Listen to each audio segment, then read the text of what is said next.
Hola, ¿qué tal? ¿Cómo están? Mi nombre es Facundo y esto es Introducción a la Economía.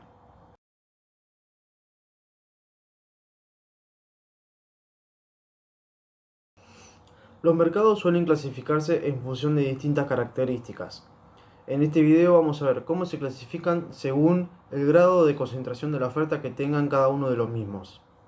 El mayor o menor nivel de concentración de la oferta está dado por el número de oferentes o empresas que tienen capacidad de influir en las condiciones de ese mercado.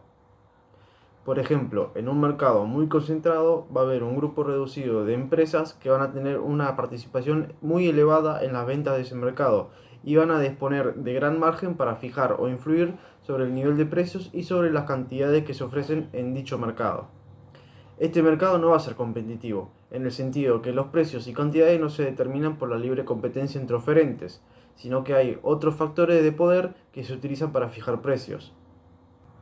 Bajo este criterio podemos clasificar a los mercados en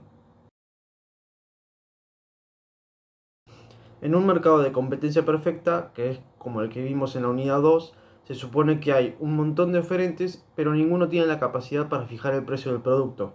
Es decir, la oferta de ese mercado está conformada por muchas empresas y cada una tiene una porción pequeña del mercado, por lo tanto no tiene poder para influir en los precios y en las cantidades ofrecidas de ese mercado. Además, bajo competencia perfecta, los productos que se intercambian son homogéneos, es decir, que no se diferencian.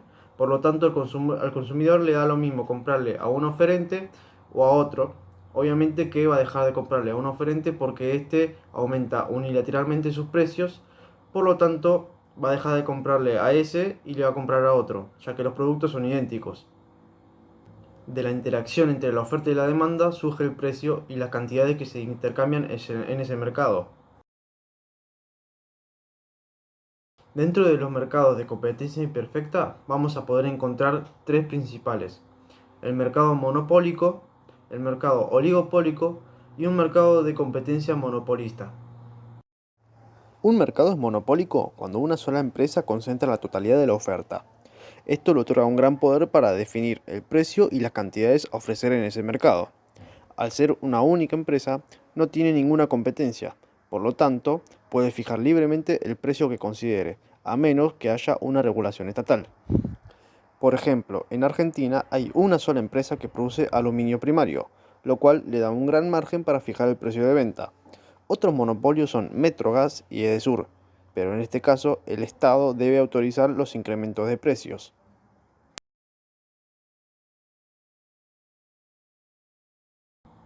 En un mercado oligopólico existen un grupo reducido de empresas que controlan un elevado porcentaje de la venta de ese mercado, por lo cual eso les da poder para fijar las condiciones de ese mercado básicamente vía precios y cantidades.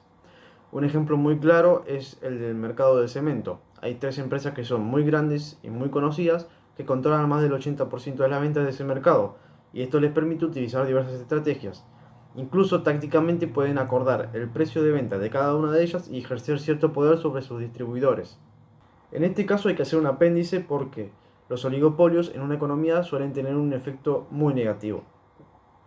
Uno de los casos más conocidos, más evaluados para explicar esto, es el caso de la industria siderúrgica.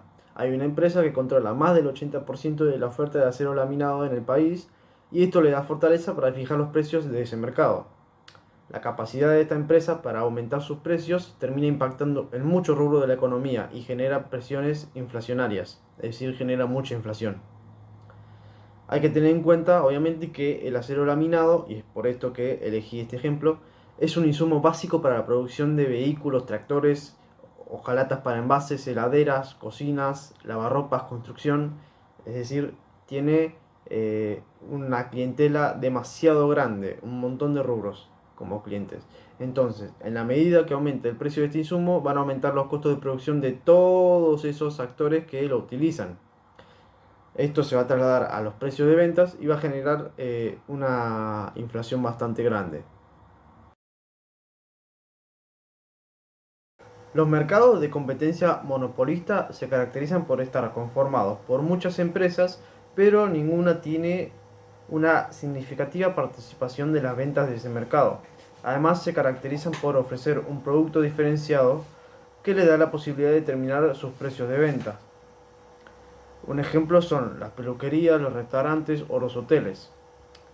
Si bien el producto o servicio satisface la misma necesidad, es percibido de manera diferente por el consumidor. Es decir, es una cuestión de perspectiva. ¿Por qué? Porque muchos consumidores, para ellos no es lo mismo ir a un restaurante de Puerto Madero que ir a un restaurante de Loma de Zamora. Seguramente valorizarán la ubicación, la moda u otras cuestiones y por esos motivos están dispuestos a pagar un mayor precio. En síntesis, cuanta más competencia haya, menor va a ser el poder de mercado de las empresas y por eso menor va a ser su capacidad para fijar el precio.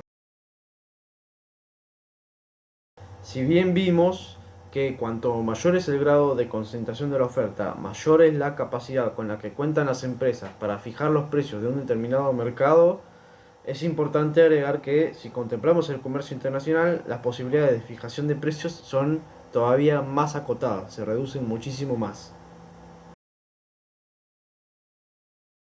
Todos los países importan una cierta cantidad de bienes, los cuales probablemente entren a competir con los productos nacionales, aunque en algunos casos pueden ser insumos que no se producen en el país y que sirven para la producción de un bien final nacional.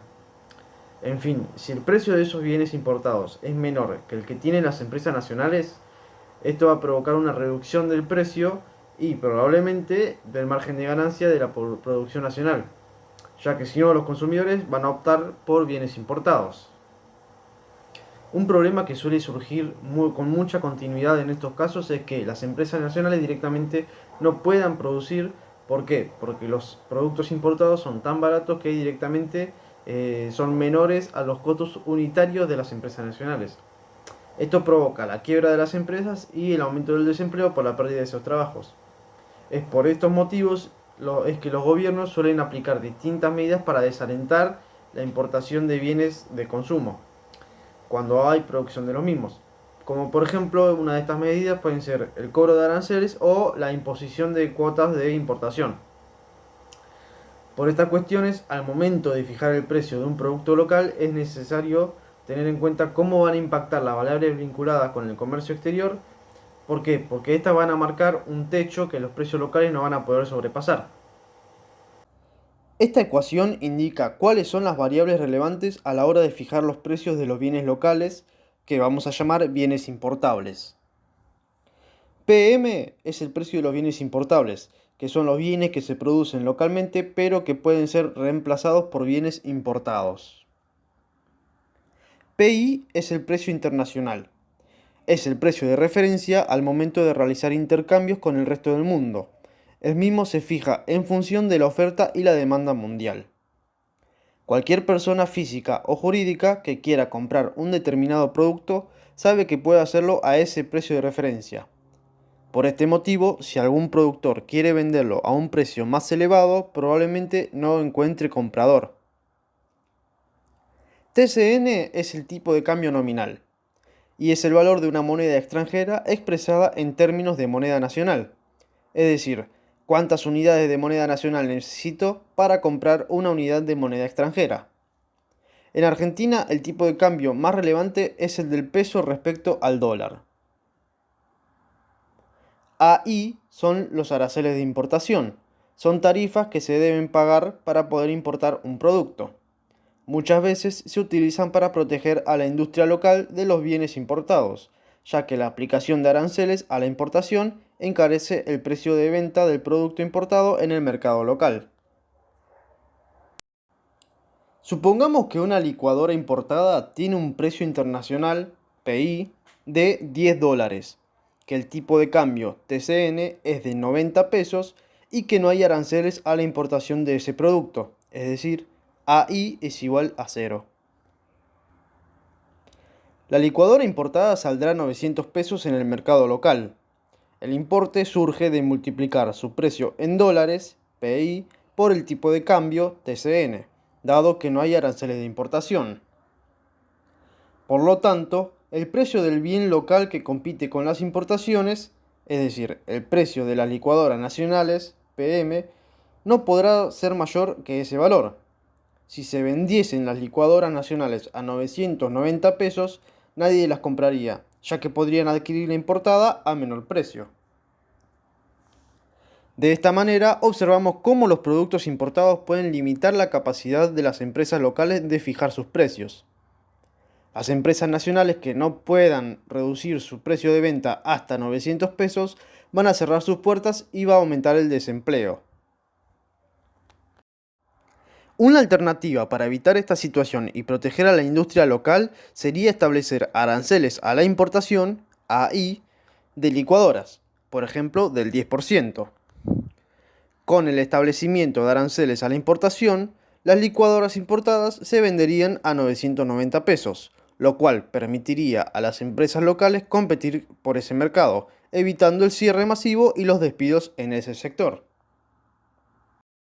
Ahora pensemos, ¿qué ocurriría si el precio local fuera de 600 pesos y no hubiese aranceles de importación?